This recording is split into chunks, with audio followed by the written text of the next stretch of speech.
7 सामने 2 विजय 5 पराभव. Chennai super Kings विरुद्ध मोठा पराभव आणि नेट रन रेट मायनसमध्ये. मुंबई इंडियन्सला अजून प्लेऑफमध्ये जाण्यासाठी किती चान्स आहे?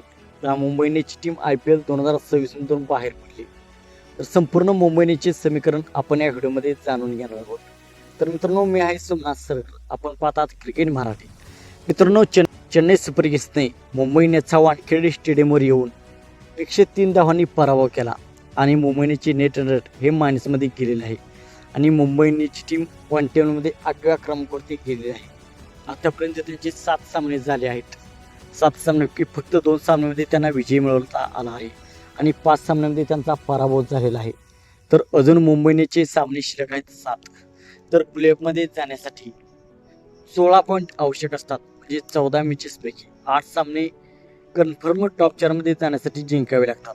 तर मुंबई इंडियन्सने आतापर्यंत 2 सामने जिंकलेले आहेत. तर मुंबई इंडियन्सला अजून 12 पॉईंटची गरज आहे.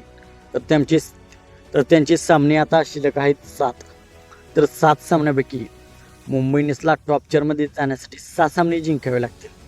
जरी मुंबई इंडियन्सने 5 सामने जिंकले तर मुंबई इंडियन्सचे नेट रन रेट खूप खराब आहे आणि इतर टीमच्या रिझल्टवर मुंबई इंडियन्सला अवलंबून राहावे लागेल. कोण किती जिंकतो, कोणाचे किती पॉईंट होतात, कोणाची नेट रन रेट किती आहे.